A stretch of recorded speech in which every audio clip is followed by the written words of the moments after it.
Welcome back, dear viewers. It is I once again. I'm going to be hosting here with Lexi and Sam as my two casters and analysts for our final game of the day. It is V3 versus Burning Core. This will be the last match that we're covering from week 1 of the LJL Summer 2020.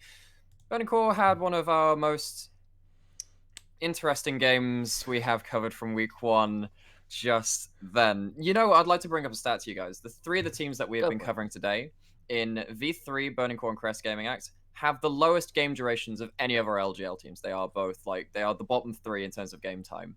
I want to ask Wow. you guys, what is it about their playstyle which leads to these very decisive games one way or the other? Go on, I Initialize. think you have to look. I think you have to look at the jungle position a little bit. Both of these jungles, particularly when they win, snowball real hard, and then they are both very happy to dive. And I think when they do win, it's off the back of both the junglers kind of running over, getting loads of early objectives, and then just snowballing around that really fast. We know V3 like to dive. We know Burning Core. We saw the Echo in the last game like to do similar things when they get the option. And I think it often revolves around those junglers really getting snowballing and really pushing that elsewhere. Yeah, and speaking of snowballing and the like, we saw Burning Core get absolutely snowballed against in that game, unfortunately, up against that Kassadin. So for Yu-Gi-Oh, he's going to presumably have a bit of an easier time this game versus Ace, the mid laner for V3. What do you make of that matchup in particular, Lexi? I mean, I think he actually got probably the best matchup he could have hoped against Arya. In all fairness, playing a champion like Kassadin, where he got priority in the early game, and then just basically got to kind of pretend he doesn't exist until Arya just won the game through just farming and just getting a few kills here and there. Happened to get a very early triple, which obviously benefits Doesn't Kassadin. help. Yeah, it doesn't help, but then you also can't fully blame that on him because he was in that fight and did try to polymorph and do everything. It's just kind of how the fight went. Yu-Gi-Oh might just need to get more priority against Ace because Ace is a player that we have seen before get babied by Boogie and basically turn into an absolute killing machine on certain champions. And we did see that in their first game today, V3. Speaking of some previous games from that team versus Burning Core, they were 2-0 last split. In week 2, they played against Rayfark's Darius. It didn't quite work out. And in week 6, it was a perfect game for V3. It is one of the very few that we have in the competitive scene. So, Sam, if you don't mind me picking your brain about this, Burning Core seems like a bit of an uphill battle, doesn't it? I think it might be, and part of it is because a lot of where Burning Core's strengths are, V3 is often that touch stronger. Let's have a look at the jungle. Boogie's probably our jungle MVP. Hell, I think he was pretty close to our regular season MVP last year. He was on last split. He was really, really damn good. Burning Core, got a strength in Ray Farkey. Ray Farkey's good, but Paz is unlikely to bleed out resources. Like he might not win the lane, but it's not necessarily going to give Ray Farkey a massive advantage. And when Burning Core don't have that advantage, they've got Yuhi, who had a great game last time, but a little bit suspect, and the new boy Yu-Gi-Oh to try and carry. That sounds pretty tough to me. Okay, so we kind of talked a little bit around a couple of these matchups. Is there anything else you want to touch on in terms of the teams? Not necessarily a matchup to watch, but anything you particularly want to highlight between these two teams? I mean, I personally am really excited to see Ray Farkey really play around a lot of the map. We saw him and Proud playing a little bit together on that Yumi Wukong combo. Definitely, there's some synergy in this team. And I think Burning Core facing off against V3, it could just be a splash in the pan where two immovable forces, an immovable force versus an immovable object kind of slam into each other. V3 have just had their number both times to just do that. You're telling me there's going to be a Malphite pick? Unstoppable Force? Maybe it's almost becoming meta. It was hovered in the champion select. We have actually seen it in a region before. I can't remember. So Justice picked it yesterday. Oh, that's right. Yeah. So it's plausible, though I don't see the two top laners of Rayfarki or Paz picking that really. Okay, so if this is going to be a splash in the pan, we're hoping it's not going to be a chip pan fire because we don't want to put any water on that. We're going to try and either douse the flames of your predictions. What do you guys think? Who do you guys think is going to win this game? V3. Man, I feel bad for Rayfarki, but V3. Okay, so with the cards on the table, the dice about to be rolled, I'm going to love you and leave you once more. Good luck with the game, guys, and I'll see you in a bit. Cheers, bro. Good to have you hosting for us today. And it will be Burning Core and V3 taking the rift as me and Masked Swan offer you our casting insights. Of course, it's Ray Farkey on the Ray Farkey and Burning Core on the blue side. And speaking of that man, he'll be in the top lane. I will finally get that the right way around. Team Ray Once Farkey, he's I still like in the jungle, it. you two in the mid lane. Yeah. Sometimes feels that way with Burning Core, but it will be Yuhi and Proud as well as the bot lane for said team. And for V3 Esports, we're going to have Paz in that top lane, Boogie in the jungle, Ace in the mid lane, Archer and it's not Reyna, is it? It's Reina. Reina There is their support. At least I'm willing to catch myself. We've seen a few bans come through for V3. It's that Varus, which is we're so used to. Echo and Graves coming through. The ones I'm noting here are Nidalee, Graves, Echo. That is Boogie once basically saying, yeah, these carry junglers, what are you going to do about it? And it forced out the Nidalee ban from Burning Core because they couldn't offer V3, couldn't leave that up for Boogie. It means it'll be a set first pick for Burning Core and the Aphelios takeaway by V3. And we've already seen that Yuhi off the Aphelios and off, of course, of the... I can do it now. Misfortune has struggled to find wins. In fact, he hasn't found any wins off those two champions. I mean, you must have got excited there for a split second when Boogie hovered the Evelyn. Boogie's such a good Evelyn, man. If you follow his solo queue stuff, he's so damn good. I really hope he picks up. It will be another kind of carry jungler. Just saying. I'm not entirely sold for he won't one day pull it out. I'm kind of still holding out hope. Well, we've got a long summer split to go through with V3 and Boogie, so there is definitely an opportunity. I really want to hammer on that point. We haven't seen Yuhi really have a strong performance on any other champion outside of that Aphelios or Misfortune. Aphelios getting taken away, just a pure counter pick. It's really surprising to see that. And now he's forced on this Ezreal. A high priority pick and a very strong champion at the moment, but maybe not comfort, which could be more awkward. We also see once picking up a new champion in this Kindred. Kindred is something pretty special in the current meta. It's the last of the carry junglers that haven't been really banned away, it feels like right now. But Boogie is saying, fine. I'll do it myself, picks up his infamous Elise. And I play a bit of both champions, and I can tell you, pre-6, if Elise finds Kindred, I do not care if you have Dance of Arrows, that cocoon hits, you are in serious trouble.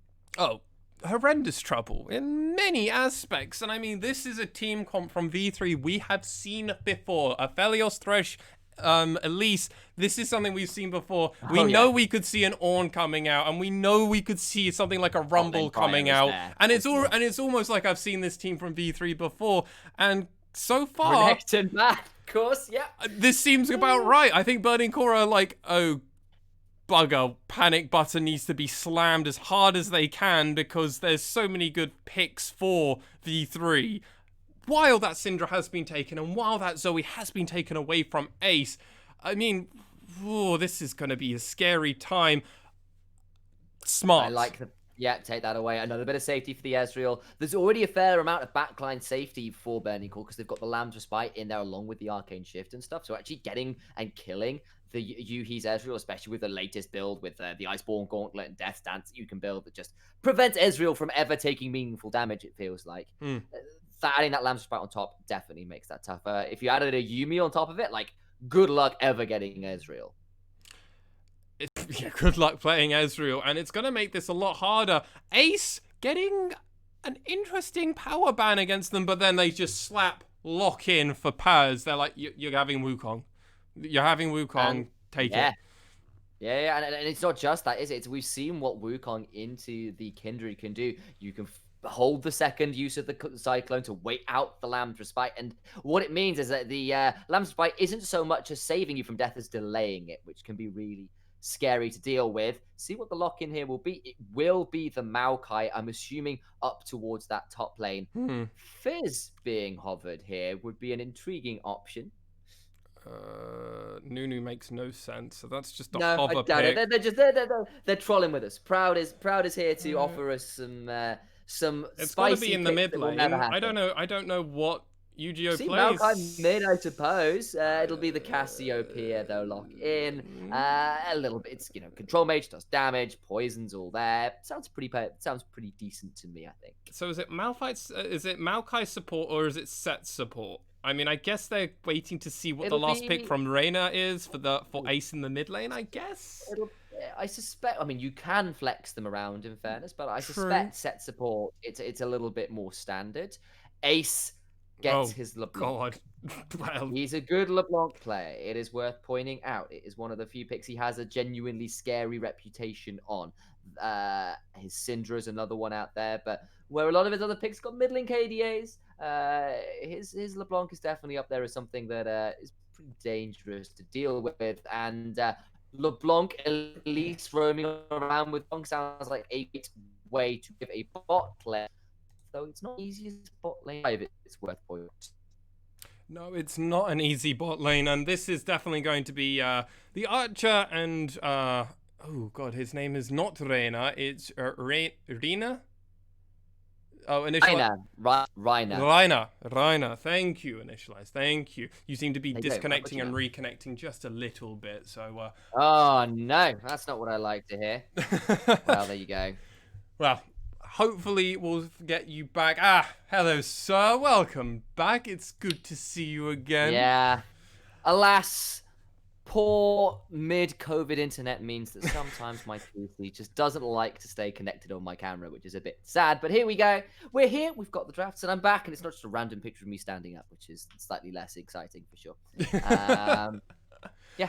So, I'm kind of aware that we've been mispronouncing Raina for a little while because, of course, it is the Japanese pronunciation, so it's Ra-I-Na, it's Raina, just because the pronunciation on that, they don't change the way they pronounce their katakana at all, so get used to it. I apologize, I should have caught that one. I'm a bad person. But I feel I've been corrected. And rightly so. But this is a return to form when we look at the comps. V3, this is such a standard V3 composition. They want a little bit of pick, they want Paz on an initiation target, Boogie on a potential carry, but Boogie plays Elise very differently to almost every other Elise player, and just so many options for the side of V3, whereas it seems that Burning Core had to fix their draft mid-draft because that Karma and the Yuumi were both taken away, forcing Proud onto the Set support, I feel. And then the Maokai having to get picked up for Rayfaki, definitely a bit disjointed and not the most ideal picks into what V3 has got. No, if only in terms of priority. I mean, they've got good frontline between a Set and a Maokai. They've got safety in the backline with the Kindred, and there's a lot of backline DPS between a Kindred and Ezreal and a Cassiopeia, don't get me wrong. But they have to survive lane. I think the Wukong is likely to have, we'll be running Conqueror most likely. It's into a Maokai. It's not like it's someone else who can brawl with him super well, so he's likely to get a bit of a push. LeBlanc can definitely roam pretty well with an Elise. Aphelios and Thresh for Rhino, who's really good on that champion versus the Ezreal, who's not got the same level of wave clear early on because of Severin being up for Archer, means that's a lot of room for Boogie to go and hunt down once. That could be scary. That really could be scary. Boogie, on this at least, definitely will be able to kill a Kindred very early game, especially, and routinely over and over again. And Boogie is our premier jungle tracker when it comes to knowing where his opposition is. No other jungler is quite like him when it comes to tracking their opponents. Yes, Steel is rather good at it. Yes, Hachamecha is very good at doing it. But Boogie finds a way against everybody and against other players. This is definitely a match which is going to be explosive, I think is fair to say. Yeah, Boogie's 4-1 on Elise. The one loss he had on Elise was to DFM, where he was kind of the sole shining light in that game. We've seen something else as well that production has pointed out. You realise that Rayfaki has never played a true tank in competitive. No, I'm well aware of Never this. before. He is. So that's kind of insane. Like, he's I mean, he started only last. The meta hits, the Aatrox, the Mordekaiser, all of that kind of deal. But going on to Maokai will be a different playstyle for him. And when we kind of expect Burning Core to want or need Ray Farkey to be a pressure point, that could be a difficulty for the team. I'll be interested to see how it plays out for sure. You could also maybe argue that this is Ray Farkey maybe just listening to the coaches and other teammates and going, you know what? Yeah. You know what? I think, like, gives his opinion about something, but then goes, you know what? I have to respect that the opinion of my peers and my managers, as it would be. I will listen to them, but I would believe otherwise. That might be why the set was a first pick priority, but then ended up on Proud. Not a kind of support that we've normally see from Proud, really. And deciding to play a tank recently, no, for Ray Farkey. Yeah, it's definitely unique. Proud is known far more over in the LJL, at least, for more mage supports. Yumi, Morgana, these are the typical supports that I think when I think of Proud, usually. Yes, he can play those meta supports and the engaged supports like Thresh and Nautilus, but they're more few and far between. Be interested to see what he does with it for sure. I'm definitely there with you. I suppose going back to Ray Farkey there as well as that kind of other, perhaps slightly unusual pick for Burning Core. What it does offer for both the support and the top laner is really good go buttons, right? Like Phase Rush, Nimbus Cloak, all of that. Race car set is there. He hits one summoner spell and he can just run at someone. Ray Farkey has all the ult, and if Burning Core are basically saying, like, we just need our playmakers to have playmaking tools, that's another way of doing it, right? That's what Maokai offers is, I mean, what Set offers is a way to force a fight. He does. Even if they can't necessarily win it by themselves, assuming the rest of the team are there to back him up. And, and Once is a great carry player if he gets the option, and Kindred can definitely do that. So I'm intrigued to see how it goes. I'm trying to recall now, was Bard open for Burning Core for one? I think it was. I believe it was. I'm rather surprised they didn't pick... Like, just let Ray Farkey have the sets and pick up the Bard, because we did see Proud play him at least once in the spring split. So, that was an option. Jesus, oh my god. Yu-Gi-Oh, it's okay. I know it's That's a lot of damage. Ace. What the... that was unexpected. Burned a lot of his mana doing that, is worth point. Burned a lot of mana for doing that. And of course, a corrupting pot there for LeBlanc means she can actually heal her way back out of this pretty well. So it looks tasty. I wonder how much it will actually stick. Like, I suppose the one thing about not picking the Bard, to go back to that point as well, is that there's always going to be this issue that Bard is not tanky. He can throw down a Tempered Fate, and that forces like a group Donyas, but he's not tanky. And if they're desperately looking for another front line, I can see why they want to have that in front of their, double AD carry and Cassiopeia as a backline. Yeah, that does make sense. But then we could link that more if they wanted a typical tank. Braum isn't quite meta at the moment anymore. It doesn't offer quite the same extent when not... Yeah, when not every other game you're having an Ornn either picked or banned, and now we're seeing Wukong's come out. But Braum not as good against Wukong's. Really.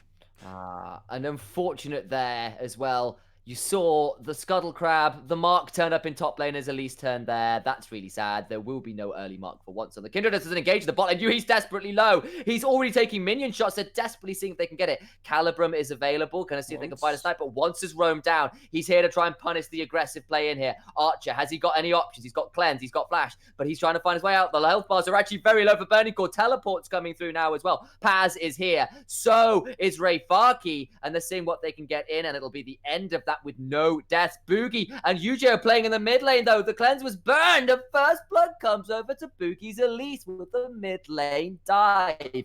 Great play out of the mid jungle duo of V3, especially after all the chaos that was occurring in the bot lane. Yeah, Yu-Gi-Oh cleanse flashed, and still Boogie is able to find a pretty clean kill, only taking one turret shot.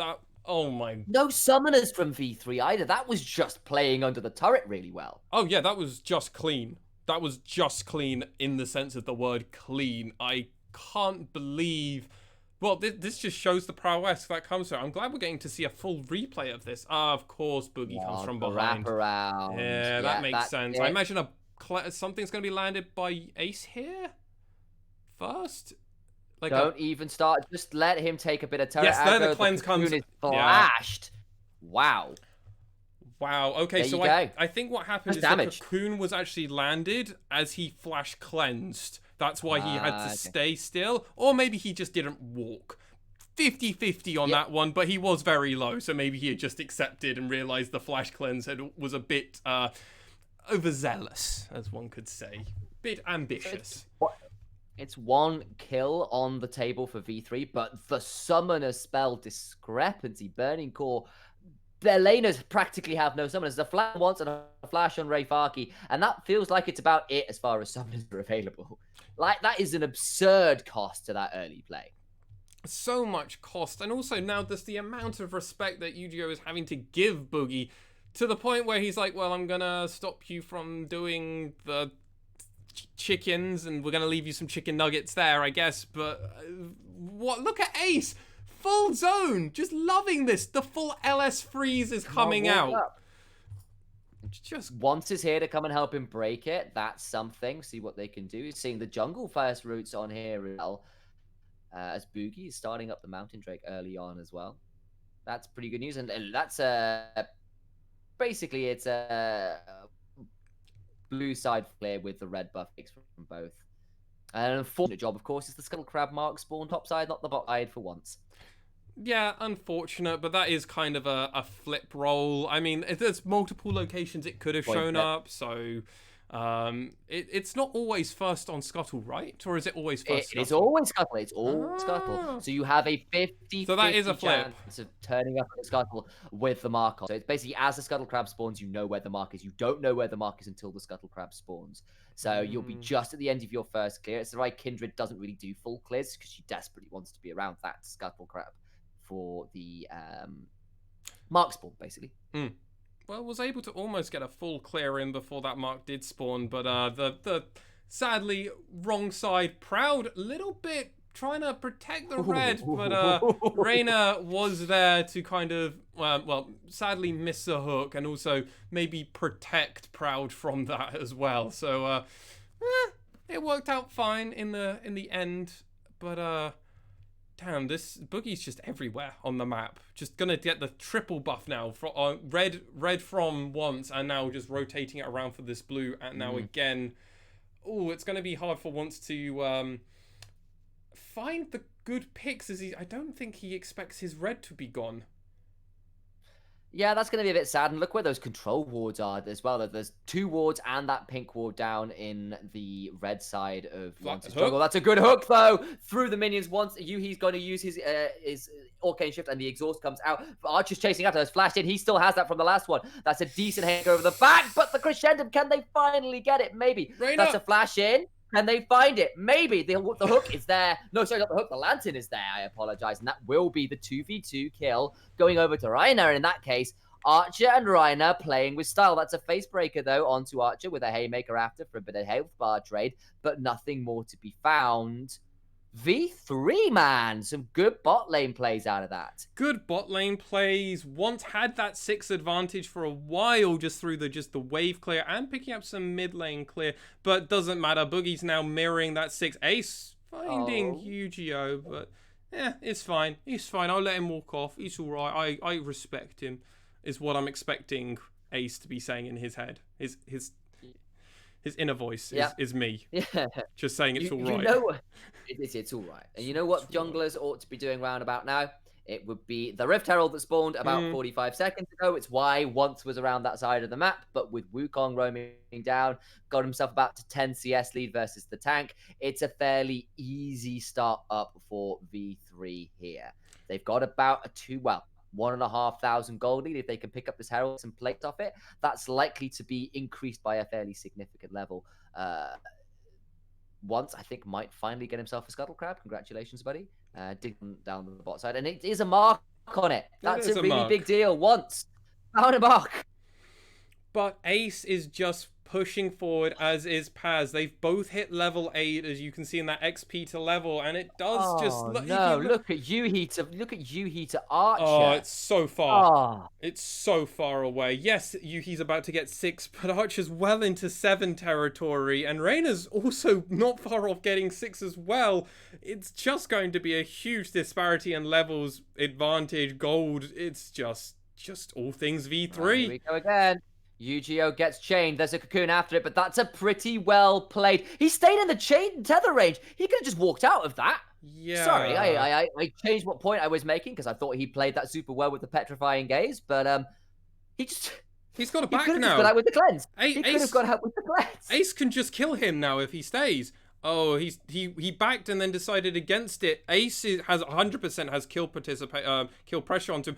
Great hook. Oh, another hook, but it's onto Proud. He's pretty tanky, can just run away. Nearly gets the face breaker onto Reina. Look where Boogie is. He's got, of course, the Rift Herald, and with the plates already pretty low, there's first tower on the table here. Archer walks up with Severum and Infernum. That's a lot of way to take out the turret plates on this. Cocoon goes wide, but remember, the Rift Herald is what they're really here for. Maybe Proud can stop it. It's a very short window to interrupt, but Boogie, I actually think you're just pulling back a touch.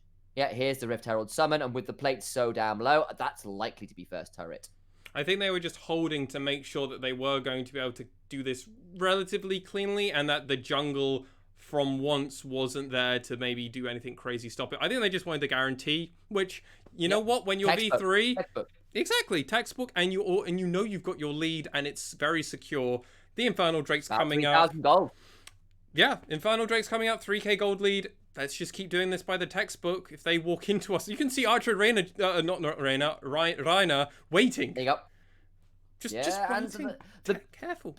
B3 are kind of, they're not playing in the way we necessarily have come to expect. You know, like, it wasn't Boogie ending up at 4 kills at this time and, like, destroying the jungle. But what it has been is clean. It's been controlled. They've got 2 kills, and they're just winning their lanes, frankly. They've got 10 CS at least in every lane. Hell, it's more like 20 to 25 in the bot and mid lane. Burning Core are going to come and contest this, though. They're done playing around. The dragon is low. Kahukin's going to secure it. Boogie's trying to go in. He's repelling up. The Lamb's Respites come down. Once is still alive. Can Boogie secure the Drake? No. Kindred gets it. That stops the dragon stacking. And Kindred has also got a kill onto Thresh. It's a 1-for-1 thus far because the Kindred was cleaned up by Ace. That's a haymaker at the end to shut down the Spider. 2-for-1 thus 2 for 2. far. No, sorry, 2 for 2. I apologize. Paz goes down as well. That's a double for Ace. And Burning calls Yu-Gi-Oh! Escalade Wukong as well. So, yeah. I 2 think for 3. in the end, it was a bloody mess. Yes. But they also got the dragon. So, that was huge favour, Burning Core. That was a big fight and actually pulled them way back into this game. Now it's only, I say only, it's a 2k gold lead.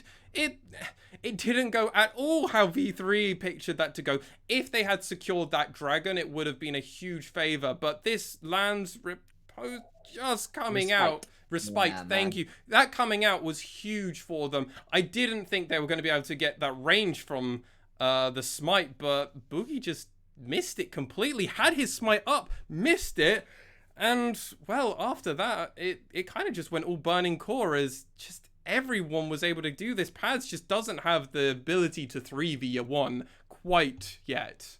He also didn't really hit the Cyclone as well. No. He got in, only hit the one person with that, and that always feels pretty rough as well. So yeah, a little bit of misplaying going on from V3. Is Burning as Proud. Hex flashes over the wall, finds a Spider and goes, nope, I'm out, and uses the Blast Plant straight back over again. What's really interesting is V3, so normally what you do now, when you get that bot turret so early on, your bot lane rotates to top. They've not done that. They've said, nah, we're going to keep pushing bot lane. And Rayfarki has come bot and is like, probably like, guys, help. They didn't rotate. So now they're having to see Proud come down to the bot lane because they're like, well, we need to mirror it. And Paz is more than happy to stay 1v1 against Yuki, who he has 2-level advantage over, a farm lead over, and kill potential over with his ult. This is okay for the side of V3. Definitely true. And remember, of course, if he gets Cyclone, Paz can probably keep on top of that Ezreal fairly well. So even with the Arcane Shift available, definitely room to punish that Ezreal if he stays around too much. He doesn't have Flash, doesn't have heal at the moment. Paz genuinely can do that. Wow.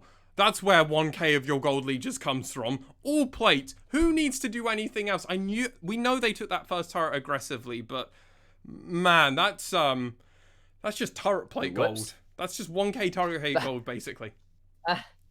I'm chuckling there because the red buff just secured the blue buff for Boogie rather than for Ace, which is a bit irritating, but such is life sometimes. And I'm sure Boogie will put the blue buff to as much use as he can. Cooldown reduction. We're looking. Doesn't even need the mana, just wants the cooldown reduction. Just the CDR, that's exactly it. Stopwatch and inventory as well. We know Boogie likes to index into that, offers a bit more survivability, can play those dives a bit more aggressively. And the items are being complete. Namely, Infinity Edge in for the Aphelios and only a Sheen and Tyr in for the Ezreal. Especially as this second Herald is spawned. Burning Core are going to start this one up, but I don't think V3 are going to want to leave this one to go in peace. Reiner puts a ward over the back. Proud is in a bush in front. Can he find something? Boogie walking up. Look where Paz is. He's got a good angle. Can he find a way in? They might have Rift Herald super low. I think once does secure it. Do V3 look for the fight anyway? Ace did find his way over the backline, but not a lot else found. Once hops over the back wall, but wait, Ray Farkey's engaged, didn't trust his jungler to get out. This fight's going horribly wrong now for Burning Core. They're in a 4 versus 5 because of where Once is. Yuhi is desperately trying to run away. It's 2 people dead already. Ray Farkey now alone against the world. He goes down, and it is a double for the Wukong, and only Once here going, guys, I was fine. Why did you start that fight?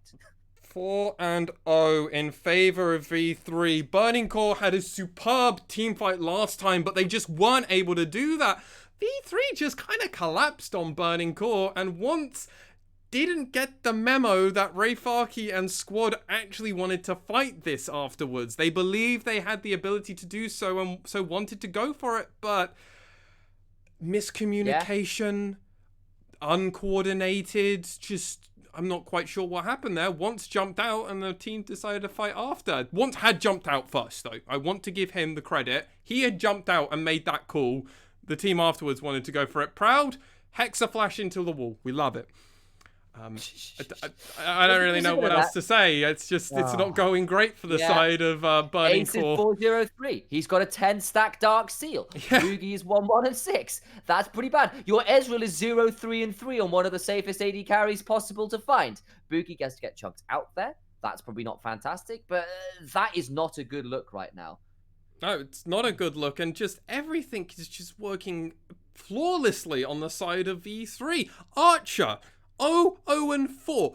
Reiner, 1-1-4. This is just a team who's playing around everybody. If they find a pick, the whole team commits to it. Dragons up. Let's see what V3 do in response to this. Burning Core start up this objective again, the same as the last time they started up the objective. But remember, Rift Herald is in the hands of V3, and they're going, well, fine, you can take this Drake. It's only the second one. We'll take your mid lane turret, which is significantly more important right now. We're going to do pretty well. Proud's gone in for the face breaker. That's pretty good, but Plaz manages to flash Cyclone his way out. Once has actually had to burst his oh my! Because of the amount of damage coming out of the Moonlight Vigil. Incinerate what remains of Kindred. So much for the Hunter. She got hunted. Wolf and Lamb turn up in the Death Chamber and wonder, hang on, aren't we supposed to be the ones that lead people off to the Death Realm? Just what the Archer? You can get a golf clap now. I think he deserves a golf clap. You should join me initialize on a golf clap for him. That was very very good, sir. Very good. That was a whole. That was a birdie putt. That was birdie. That was a birdie putt. That was, one could say, an ace in the hole, but it's the wrong champion for it, because a Moonlight Vigil just says with an Infernum rather, just says no, you die. This is just, oh my god, everything's coming up V3. It's not coming up Millhouse, it comes up V3, and they're just looking unstoppable, Initialize. Feels like it. I mean, Burning Core didn't really want to be taking their name quite so literally, because ow! Ooh.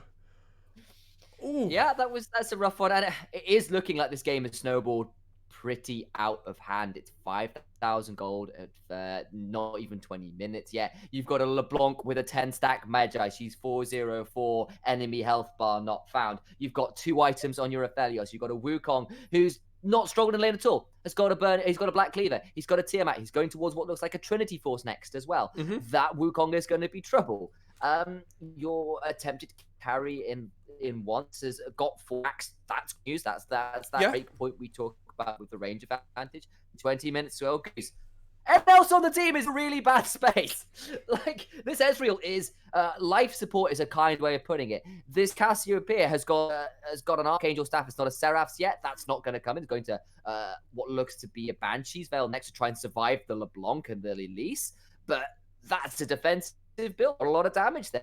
Burning Core have got to try and hold on, got to try and stall. And I don't know how easy that's going to be with how snowballed V3 are. Yeah, in all fairness, Rayfarki is not on a carry. For once, he's not on a carry, so he can't actually keep this going. Once, doing okay. Doing okay. Ha! Yeah, that's an AI bot. Yeah, that's an AI bot, because once, Rayfarki and Proud are the only members who are really having a half-decent game, is to put it polite. The other members are just not showing up, and V3 are just picking this game apart. Textbook style, not what we're used to seeing from V3 if you compare them to their spring split. This is gonna be an interesting match for a lot of the other teams to watch back, because this is V3 playing very differently. Yes, they're playing around Boogie and Ace, but that's not the same way they used to do it. Proud is not a top lane set. No. And that is a good example of that. He uses the Haymaker for a shield, and then afterwards his health bar becomes the Exhibit A for LeBlanc's magic trick, it turns out. That puts Baron on the table as well, because it's a 5 versus 4. Oh, and that is a 14 stacks in the on that Medjai's. The Death Note gets a little bit longer. Oh my days, he's like, no, not the LeBlanc, stay away from me. Rayfarki's here, Meowkai trying his best, but feels like they might be putting to bed a little early tonight. That's a lot of damage onto Ace, actually not bad by Rayfarki, but he's gone before anybody else can get around. Reiner's taken pretty low, but gone golden. Might get traded, but the exhaust is clutch. Now once it's being knocked up, the Cyclone is there, and the turbulent weather continues. The Lamb's Respite is there. Is it going to be enough? No, it's not, because Paz gets that kill. Look at the backline though. Paz, Proud does a lot of work. Shut down there for the Cassiopeia and the set. That was a bit more like top lane set, but look at Archer. He nearly got killed with the Binding Eclipse. But people have respawned, and an extended number of kills across the board because of the respawns on various people. V3 don't get to go towards the Baron, and the junglers are both dead once again.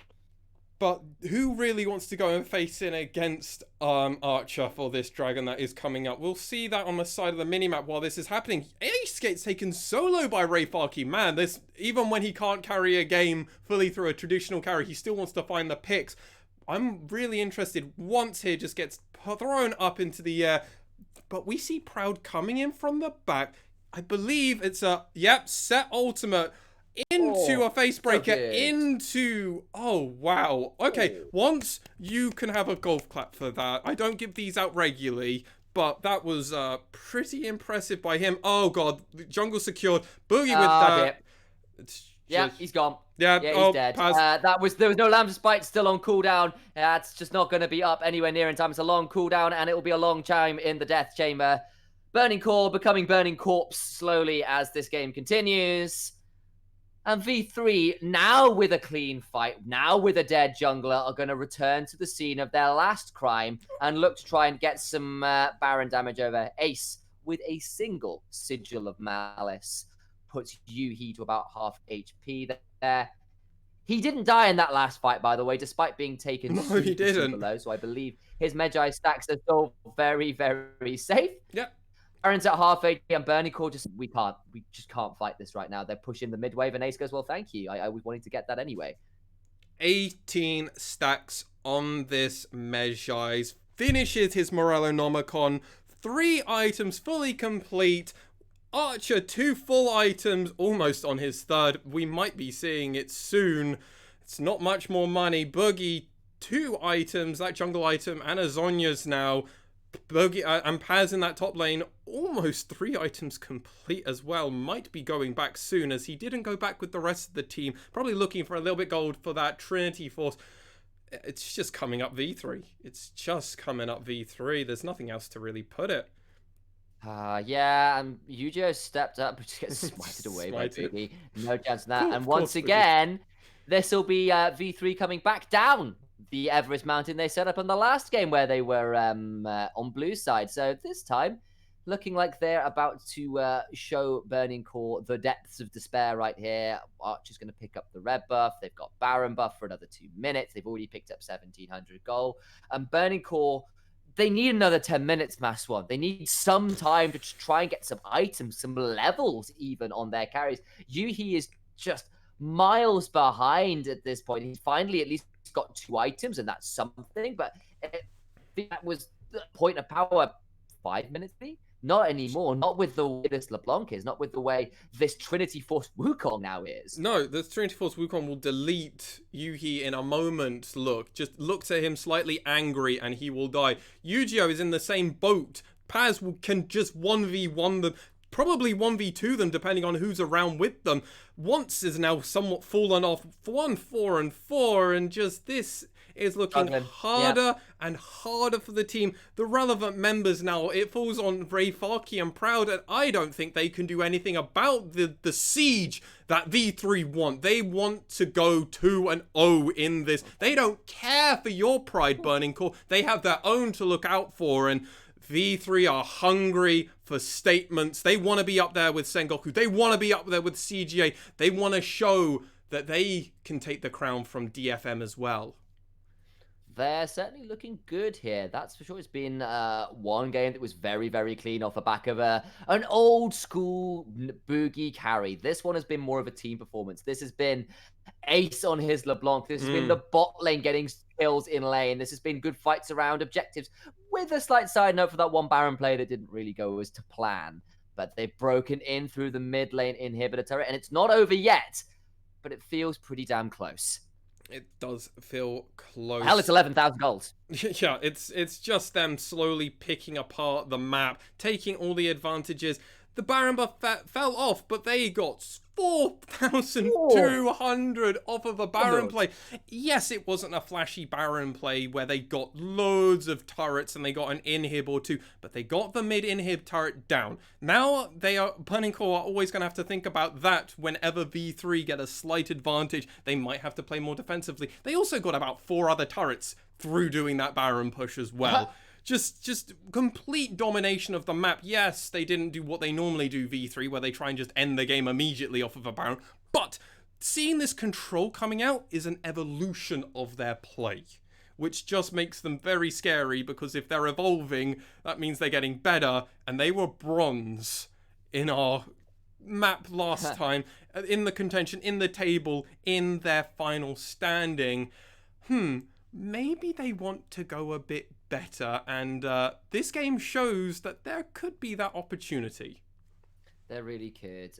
Ray Farkey going to be forced away from the tower. Doesn't want to stand next to this Wukong and LeBlanc. Chain lands onto the Maokai. He's rooted in place. Mid lane inhibitor under siege by Archer as well. Lovely Burning split Core have pushing. very few options as we're looking at Cassiopeia in the top lane trying to get something back, but Not sure why. Boogie's not even here. He's solo in the ocean right while this is happening. So that's going down. Ace tops forward and forces the Lamb's respite. That's a hell of a lot of damage. The Ignite Wooded has to flash out of the Moonlight Vigil, but was very well timed by Archer. The True Shot Barrage goes wide. Proud, maybe looking for something. He found the good news with Showstopper he managed to pull off in a team fight, but his teammates are all but in the water. Once had to flash, had to burn Lamb's Respite, has no way of safely stepping up to a fight, has no right stepping safely up to a fight at this point. And with Ocean Soul points secured, even if this game goes another 5 minutes, V3 have got themselves another win condition on the table. Yes, I think that was so smart by V3. They knew exactly where Yu-Gi-Oh was because he was sitting right there taking their turret. They don't care about their top turret. That is the least of their concern. They are more than happy to go, all right, you get our top turret. You did it, Yu-Gi-Oh. We're going to take your bot turret, inhibitor turret. We're going to take your bot inhibitor and your mid inhibitor. We're going to take your we're going to take the dragon off the table. We're also going to take a lot of your jungle. This is a trade we're willing to do. V3, just knowing that Boogie can just do so much more around the map, because they know exactly the number advantage. They know they can win this. They've got Paz, who's level 16 now. They've got Ace, level 16, 18 stacks on his Medjay. Their jungle is both jungles now. And when Boogie has control of the jungle, he is the scariest man on the map. Yes, you are right. It's cresting over to 30 minutes. It's been a touch slower than perhaps we normally expect for V3 and Burning Core. Paz potentially in a touch of trouble here, but does manage to get out of the range. The rest of V3 start at the Baron again. And we know the meta's a little slower, but once this Baron comes in, Burning Core are nowhere near to contest, so it's surely a secure by V3. We're going to see one final push perhaps from V3 before they come in.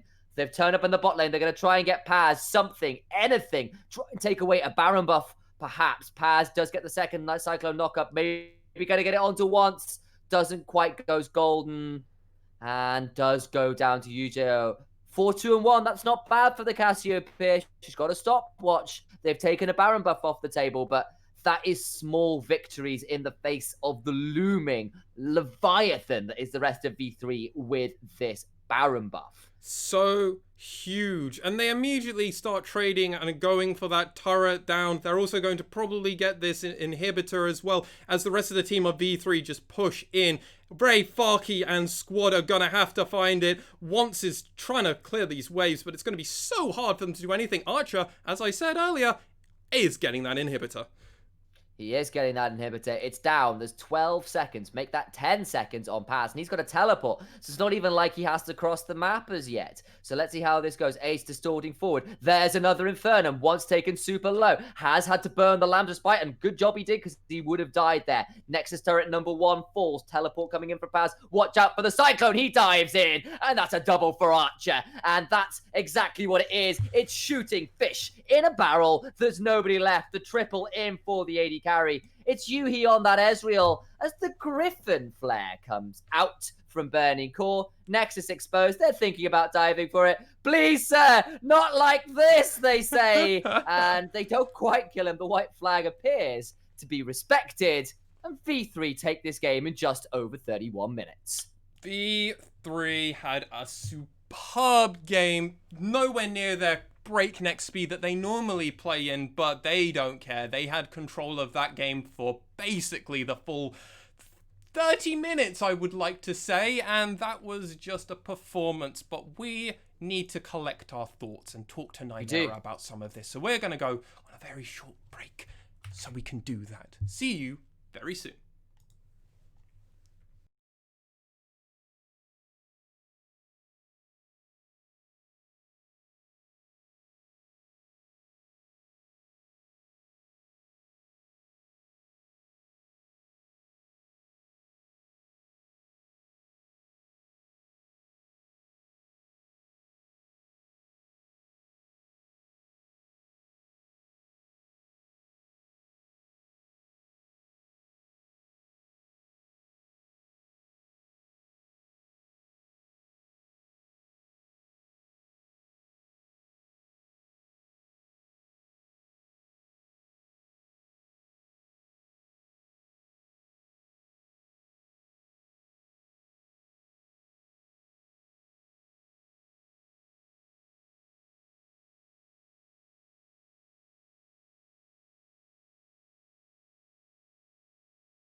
Click.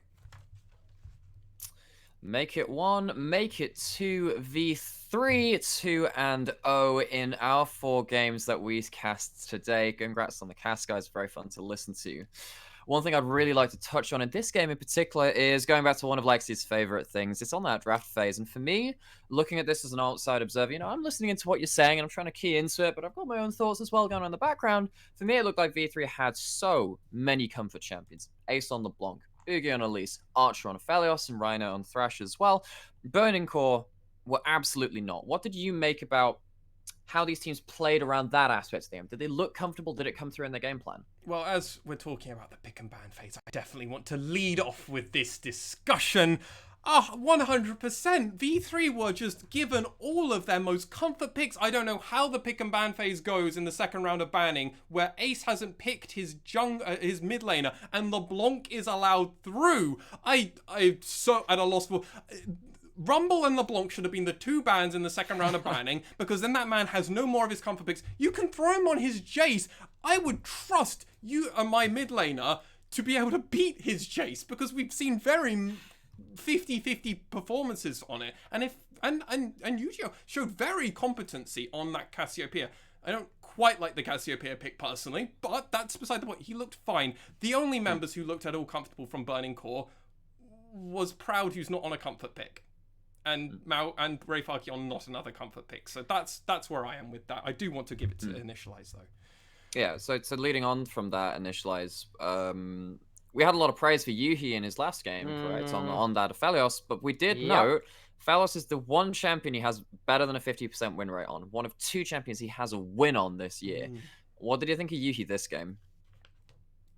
I mean, let's not beat around the bush. It was pretty abysmal.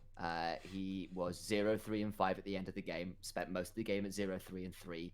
Was down 40 CS in lane. Had lost most of his summoners. Lost bot turret. It was not pretty. And we have got to start asking this question again.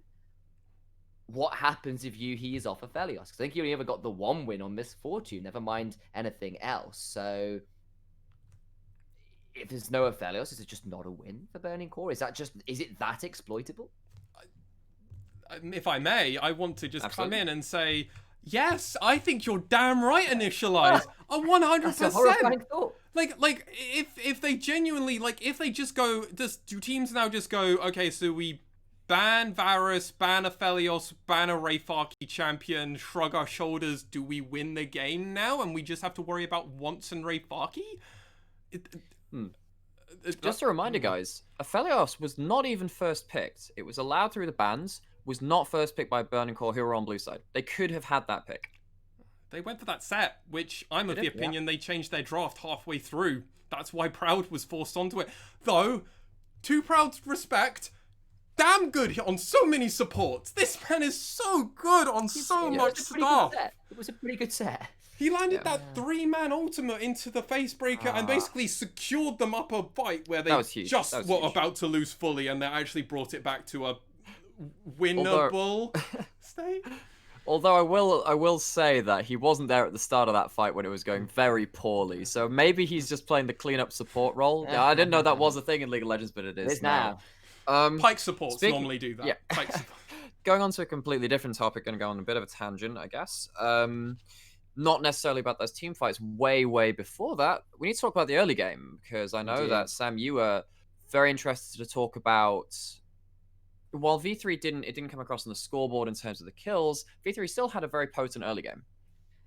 Yeah, they did. We saw the dive onto UJ where they burned no summoners, burned both of UJs and got the kill for first blood there, while it was a 4v3 in the bot lane in favor of Burning Core, where they burned practically all of their summoners and got an exhaust and a heal out in response. And it meant that for the first 8 minutes of the game, they were down with practically no resources. Once did pretty well to secure a Drake or 2 in the background, but with Boogie picking up Rift Herald and Archer and Rhino really shoving in the bot lane, punishing that lack of summoners, getting the CS, getting the turret base, getting the first turret down there.